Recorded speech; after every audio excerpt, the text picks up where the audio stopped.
महाराष्ट्र के लोकप्रिय मुख्यमंत्री आदरणीय देवेंद्र जी, भारत सरकार में वाणिज्य मंत्री आदरणीय पीयूष जी, मंच पर उपस्थित हमारे ज्येष्ठ सहयोगी आदरणीय प्रफुल्ल पटेल जी, मंच पर उपस्थित सभी विधायकगण, सांसदगण, अधिकारीगण और उपस्थित सभी भाई और बहनों,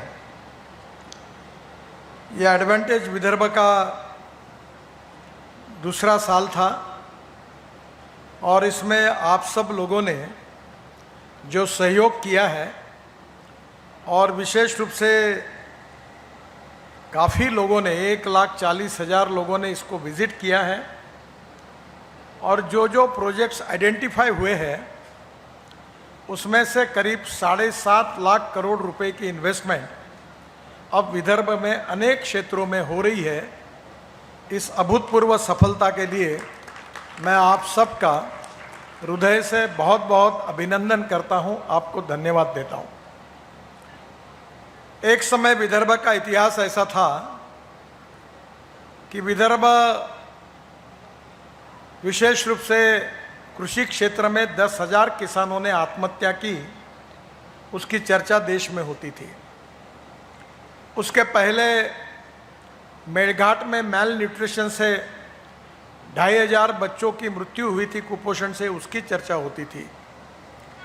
गढ़चिरौली जिले में जो नक्सल कैपिटल के रूप में अनेक घटनाएं होती थी, उसकी चर्चा होती थी। पर आज परिस्थिति में काफ़ी बड़ा बदलाव आया है। मैं विशेष रूप से महाराष्ट्र के मुख्यमंत्री देवेंद्र जी को धन्यवाद दूंगा कि वो गढ़चिरौली जिले के पालक मंत्री की जिम्मेदारी तो उन्होंने ली, पर महाराष्ट्र सरकार ने गढ़चिरौली जिले के औद्योगिक विकास के लिए जो पहल की है उसके फल अब मिलना शुरू हुआ है। ये हम सब के लिए बहुत खुशी की बात है। एक समय 1980 से मैं राजनीति में हूँ और 95 के चुनाव में गढ़चिरौली के हर गांव में, जिले में, तहसील प्लेस में, हर गांव में टूर करता था और जब विशेष रूप से सुरजागढ़, अहेरी, सिरोंचा, उसके इंटीरियर पार्ट में जाता था तो हेलीकॉप्टर से उतरने के बाद 3 पुलिस कवर करके स्टेज तक ले जाते थे और जब भाषण होता था तो कार्यकर्ता आग्रह करते थे कि चाय पी के जाओ, तो एसपी आके मुझे बोलता था, साहब हाथ जोड़ता हूँ, जल्दी हवाई आप हेलीकॉप्टर में बैठो, हम बहुत टेंशन में हैं। ऐसी स्थिति वहाँ थी और आज मुझे खुशी है कि गढ़चिरौली जिले की तस्वीर बदल गई। करीब 2,000 करोड़ रुपए खर्चा करके राष्ट्रीय महामार्ग बने, रेलवे का कार्य जोरों से शुरू है, गोंडवाना यूनिवर्सिटी की स्थापना हुई और विशेष रूप से अब एयरपोर्ट भी बन रहा है। और सबसे बड़ी बात यह है कि महाराष्ट्र का 80% फॉरेस्ट विदर्भ में है और 75% मिनरल्स भी विदर्भ में है। जो कल सबसे बड़े इस समय की उपलब्धि यह है कि गढ़चिरौली जिले में जो आयरन ओर है उसकी ग्रेड 65 है और जो झारखंड में सबसे बेस्ट आयरन ओर है उसकी ग्रेड 55 है। कल जब मैं सज्जन जिंदल जी से परसों बात कर रहा था तब मैंने उनको कहा कि देश का सबसे अच्छा आयरन ओर गढ़चिरौली में है, तो उन्होंने मुझे कहा, नितिन जी आप गलती कर रहे हो, केवल देश का नहीं तो विश्व का सबसे अच्छा आयरन ओर अगर कोई है तो गढ़चिरौली में है। और उन्होंने अपने तरफ से 3.5 लाख करोड़ रुपए की इन्वेस्टमेंट गढ़चिरौली जिले में घोषित की है। अब आयरन ओर से 70 से 80 प्रकार की बड़ी बड़ी स्टील इंडस्ट्रीज गढ़चिरौली जिले में और नागपुर विभाग में, चंद्रपुर में, यहाँ सब जगह शुरू हो रही है। मुझे बहुत खुशी है कि महाराष्ट्र में कुछ दिन पहले मैंने कहा था कि वो दिन अब दूर नहीं है कि महाराष्ट्र को सबसे ज़्यादा रेवेन्यू देने वाला जिला गढ़चिरौली होगा और आज वो स्थिति बदल रही है। और जो 10,000 लोगों को रोजगार मिला है, उसमें से जो नक्सलाइट मूवमेंट में काम कर रहे थे, ऐसे 4,000 से ज़्यादा युवक और महिलाएं वापस आए हैं। अब वो कोई ड्राइविंग कर रहा है, कोई अलग अलग प्रकार के इंडस्ट्री में काम कर रहा है, और वो एक सोशो इकोनॉमिक प्रॉब्लम जो गरीबी, भूखमरी और बेरोजगारी था, वो भी रिजॉल्व हुआ है। वहाँ की महिलाओं का रेडीमेड गारमेंट का काम जोरों में चल रहा है।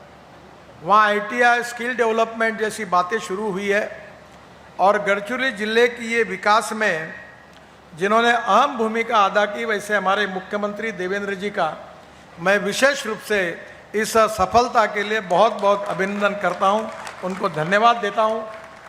मैंने अपने शुरुआत के भाषण में प्रभाकरन जी और उनके सहयोगियों को भी, और अब काफ़ी बड़ी इंडस्ट्रीज वहाँ जा रही है, कानून और व्यवस्था अच्छी है।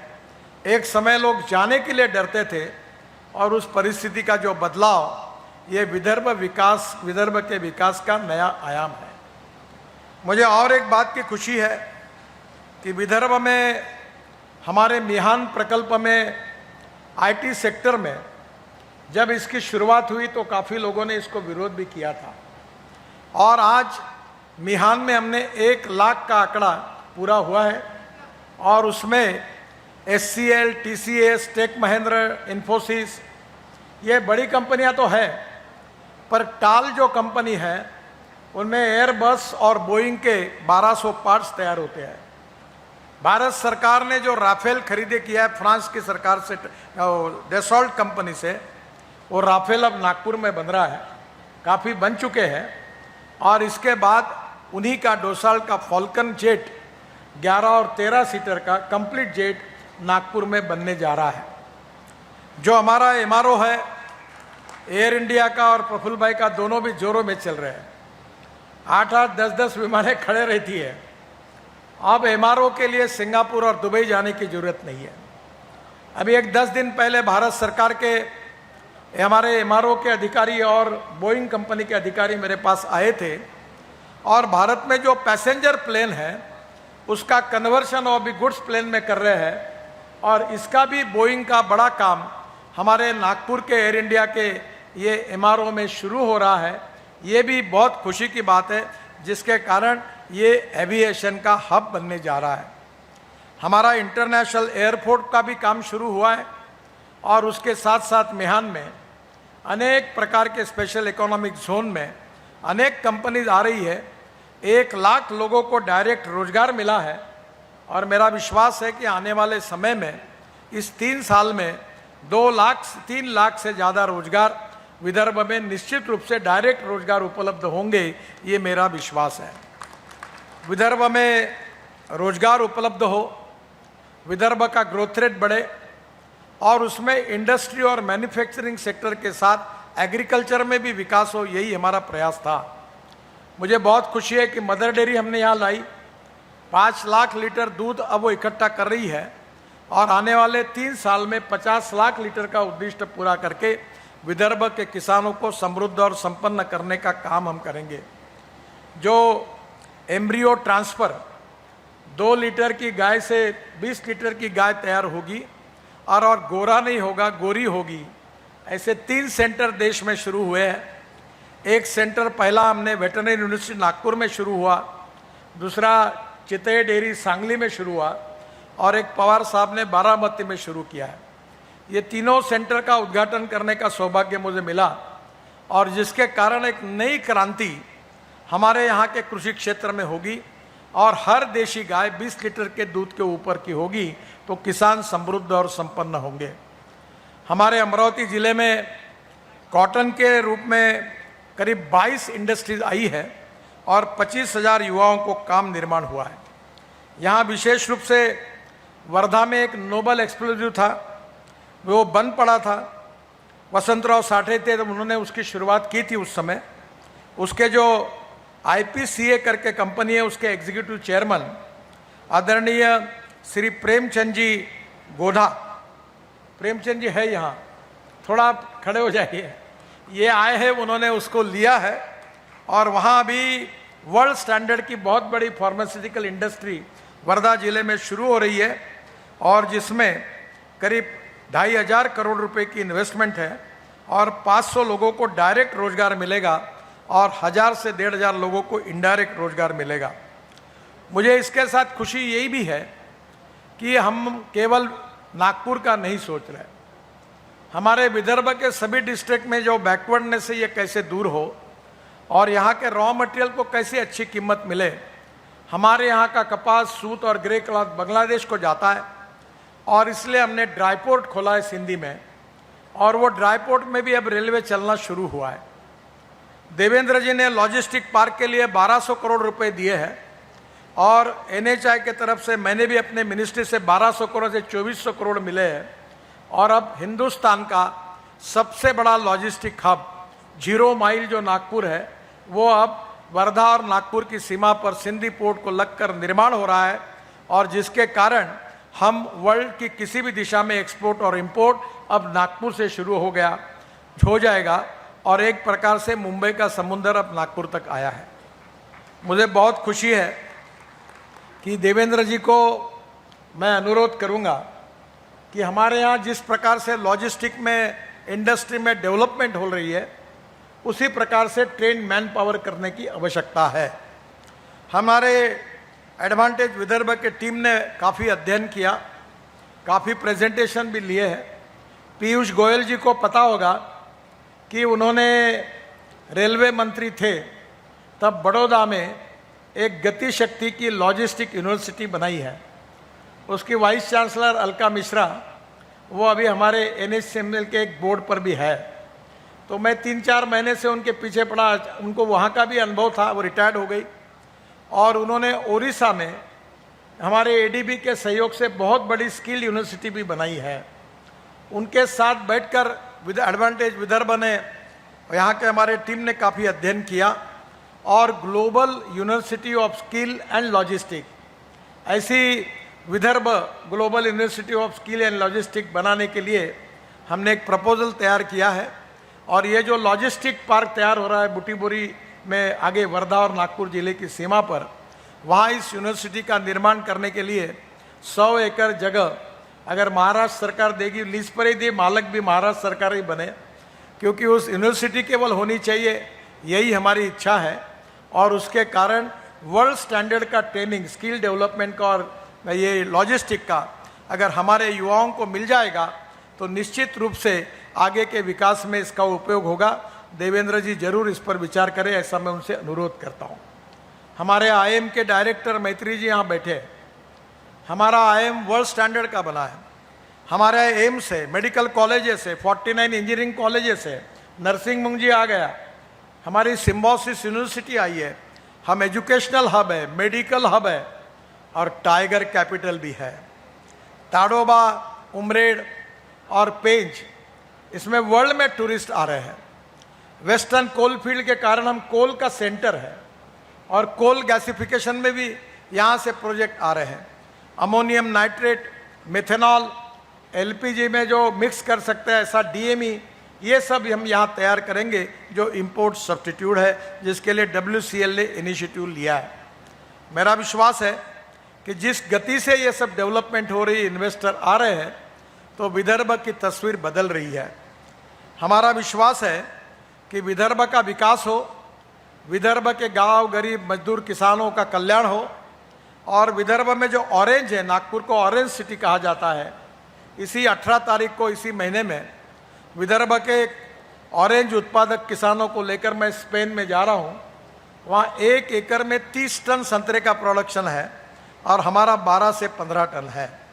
हमारा जो ऑरेंज है उसकी टेस्ट और स्पेन की ऑरेंज में बहुत फ़र्क है और अब कोशिश कर रहे हैं कि वहाँ के टैंगो जो ऑरेंज की कलम है उसको नागपुर ऑरेंज के साथ जोड़कर हम लोग ऑरेंज रिसर्च इंस्टीट्यूट के साथ हमारे ऑरेंज का भी विकास करने के पीछे पड़े हैं। यहाँ फिशिंग का बहुत अच्छा सेमिनार हुआ और विदर्भ में 6000 मालगुजारी तालाब है। वो सपना अभी पूरा नहीं हुआ है कि जो स्वीट वाटर में जो प्रॉन्स होते हैं और सॉल्ट वाटर में प्रॉन्स होते हैं, हमारे समुद्र में जो है वो सॉल्ट वाटर के हैं। हमारे गढ़चिरौली, चंद्रपुर, भंडारा, गोंदिया, नागपुर जिले में मालगुजारी तालाब और हमारे इरिगेशन डैम में हम स्वीट वाटर के प्रॉन्स तैयार करना चाहते हैं, और वो प्रॉन्स अगर तैयार होंगे तो मेरा विश्वास है कि आने वाले समय में यहाँ से फिश और प्रॉन्स को एक्सपोर्ट करने में विदर्भ देश में आगे रहेगा। इसके ऊपर भी काम हो रहा है। आज ही यहाँ एक MOU साइन हुआ, लंदन के एक उद्योगपति ने 500 करोड़ रुपए की इन्वेस्टमेंट फिशिंग सेक्टर में आज ही यहाँ MOU साइन किया है। मेरा विश्वास है कि विदर्भ की जो स्ट्रेंथ है उसका उपयोग करके आने वाले समय में विदर्भ का विकास करने की योजना हमने बनाई है। भंडारा और गोंदिया जिला जो है वो हमारा एक प्रकार से राइस का हब है। बड़े प्रमाण पर यहाँ से चावल एक्सपोर्ट होता है। मैं अभी प्रफुल्ल भाई को कह रहा था कि राइस ब्रांड तेल वहाँ बड़े प्रमाण पर होता है, और अलग अलग प्रकार के अच्छे राइस को तैयार करके आने वाले समय में अब राइस का एक्सपोर्ट भी बड़े प्रमाण पर हो रहा है, जिसके कारण किसानों को अच्छे भाव भी मिलने वाले हैं। राइस से इथेनॉल भी बन रहा है, और इसलिए भंडारा गोंदिया जिले में भी राइस का प्रोडक्टिविटी कैसे बढ़ाए पर एकड़, इसके ऊपर भी हमने एग्रो विजन में अध्ययन किया है। मेरा विश्वास है कि विदर्भ के सर्वांगीण सेक्टर में, एजुकेशन में, हेल्थ सर्विसेज में, जल जमीन जंगल जानवर पर आधारित हमारी जो जो नीतियाँ उसके आधार पर नई टेक्नोलॉजी को लाकर केवल IT सेक्टर में नहीं तो बायोटेक्नोलॉजी से लेकर मिल्क इंडस्ट्री तक हमने सर्वांगीण विकास की योजनाएं तैयार की है, और आने वाले समय में और बड़े बड़े उद्योग यहाँ आने वाले हैं। आदरणीय देवेंद्र जी अपने भाषण में वो कौन सी इंडस्ट्री आने वाली है उसके बारे में बताएंगे। मेरा विश्वास है कि आने वाले समय में हमारी universities, IIT, engineering colleges, IIM, इनका भी बड़ा सहयोग है। इस हमारे औद्योगिक महोत्सव की सबसे बड़ी विशेषता ये रही है कि पहले दिन 18,000 स्टूडेंट आए थे और दूसरे दिन 20,000 स्टूडेंट आए थे। हमारे प्रो VC यहाँ उपस्थित है, IIM के डायरेक्टर उपस्थित है, हमारे यहाँ जो अलग अलग यूनिवर्सिटीज़ है उनके वाइस चांसलर, उनके सहयोग के कारण, इंजीनियरिंग कॉलेज के प्रिंसिपल है उनके कारण, यहाँ बहुत से कॉलेजेस के स्टॉल भी है, और उसके कारण इंजीनियरिंग ग्रेजुएट्स, MBA ग्रेजुएट जो है वो बड़े प्रमाण पर यहाँ आए, और उन्होंने बहुत अच्छा यहाँ अध्ययन भी किया है, और एंटरप्रेन्योर बनने की प्रेरणा भी उनको मिली। जेम्स एंड ज्वेलरी के पूरे महाराष्ट्र के लोग यहाँ आए थे। स्पेशल इकोनॉमिक जोन में हम लोग ट्रेनिंग और डिज़ाइनिंग का काम करके हमारा यहाँ से एक्सपोर्ट बढ़े, इसकी भी योजना हमारे रोकड़े जी और उनके सहयोगी तैयार कर रहे हैं। मेरा विश्वास है कि बदलती हुई स्थिति में बहुत अच्छी प्रगति और विकास की ओर हम जा रहे हैं। हम सब जिलों का विकास करना चाहते हैं। एग्रीकल्चर में हमारे देश का सबसे बड़ा एग्रो कन्वेंशन सेंटर, जिसके लिए देवेंद्र जी ने करीब 450 करोड़ रुपए दिए हैं, उसका भी काम शुरू हुआ है। और एक तरफ दोनों रेलवे स्टेशन अच्छे बन रहे हैं, एक तरफ हमारा इंटरनेशनल एयरपोर्ट का काम शुरू हुआ है। ये सब जो परिस्थितियां हैं, इसके कारण इन्वेस्टमेंट आएगी, कैपिटल इन्वेस्टमेंट आएगी इंडस्ट्री, ट्रेड, बिजनेस, एग्रीकल्चर में, जिससे रोजगार का निर्माण होगा और विदर्भ की गरीबी दूर होगी। कोई किसान आत्महत्या नहीं करेगा और सभी तहसील प्लेसेस पर उसका विकास का परिणाम दिखेगा। आज देवेंद्र जी घोषणा करने वाले उसमें से एक इलेक्ट्रिक बस का भी प्रोजेक्ट है, और उनको 10,000 ड्राइवर चाहिए। और इसलिए मैंने भी जाहिर किया, और मैं आप सबको आग्रह करूंगा कि निश्चित रूप से विदर्भ की हर तालुका प्लेस पर हम एक ड्राइविंग ट्रेनिंग सेंटर, एक विशेष रूप से फिटनेस सेंटर, और अगर आपको अच्छा लगे तो स्क्रैपिंग सेंटर आप शुरू करिए। आज ही टाटा के MD मुझे मिले, शिरीष वाघ, उन्होंने मुझे कहा कि उन्होंने 3 स्क्रैपिंग सेंटर का उद्घाटन करने के लिए मुझसे समय मांगा। तो मैं चाहता हूं कि ये बड़ा इकोनॉमिकली पोटेंशियल का है, तो विदर्भ के पूरे डिस्ट्रिक्ट में जितने तालुका प्लेस है उनको सबको मैं अपने विभाग की ओर से ड्राइविंग ट्रेनिंग सेंटर और फिटनेस सेंटर, जिसमें 3.5 करोड़ रुपए की ग्रांट है, वो देने के बारे में घोषणा करता हूं। और आप जरूर उसको खोलिए, ताकि 22 लाख ड्राइवरों की कमी है, और ये अगर हमारे आदिवासी क्षेत्र के युवाओं को ये अगर ट्रेनिंग आप देंगे तो इसका फायदा होगा। देवेंद्र जी ने और इसके आगे जाकर और भी कुछ योजना को बढ़ा, उसके बारे में वो जानकारी देंगे। एक प्रकार से एक बहुत अच्छे पॉजिटिविटी के साथ आज हमारे इस कार्यक्रम का समारोह हो रहा है और आदरणीय पीयूष जी हमारे आमंत्रण पर इस समय यहाँ आए, इसलिए उनके प्रति मैं विशेष रूप से आभार व्यक्त करता हूँ। देवेंद्र जी तो अपने हैं और इस आज के इस हमारे कार्यक्रम में और इस औद्योगिक महोत्सव में उनके भी इंटरेस्ट, इन्होंने इनिशिएटिव का बहुत बड़ा परिणाम मिला है। आज तक के विदर्भ के इतिहास में हमारे मुख्यमंत्री जी ने इंटरेस्ट लेने के कारण आज 7.5 लाख करोड़ रुपए की इन्वेस्टमेंट आज विदर्भ में आई है। आप सब जोरदार तालियां बजाकर उनका स्वागत करें। मेरे मित्र आदरणीय प्रफुल्ल भाई भी यहाँ आए हैं। मैं कोशिश कर रहा था कि प्रफुल्ल भाई इसमें और इंटरेस्ट आप लो, आप विदर्भ के हो और इसलिए मेरे साथ अभी आपके आभार तो मैं मानता नहीं क्योंकि आप यही के हो, तो आपको अगले साल से इसमें और इंटरेस्ट लेना है और इस काम में आपका भी सहयोग चाहिए। विदर्भ के सभी पार्टी के सांसदों को, एमएलएस को, मंत्री को, सब लोगों को हमने बुलाया और सबको हमने कहा है कि आप इसमें इंटरेस्ट लीजिए और सब मिलकर विदर्भ में जो प्रधानमंत्री जी का सपना है आत्मनिर्भर भारत का, $5 ट्रिलियन इकोनॉमी का, वर्ल्ड की 3rd लार्जेस्ट इकोनॉमी का और विश्वगुरु बनने का, उसमें महाराष्ट्र अपना योगदान देगा ही, पर उसमें विदर्भ लॉयन शेयर उठाएगा, ये विश्वास मैं आपको देना चाहता हूँ। फिर से एक बार आपके सभी इंडस्ट्रीज को, आप सबके सहभाग के लिए आपको बहुत बहुत धन्यवाद। और फिर से एक बार अभी अधिकारीगण है उनका भी बहुत सहयोग मिला है, उनको भी बहुत बहुत धन्यवाद। अब मेरा भाषण मैं समाप्त करता हूँ। नमस्कार। एबीपी माझा, उघडा डोळे बघा नीट।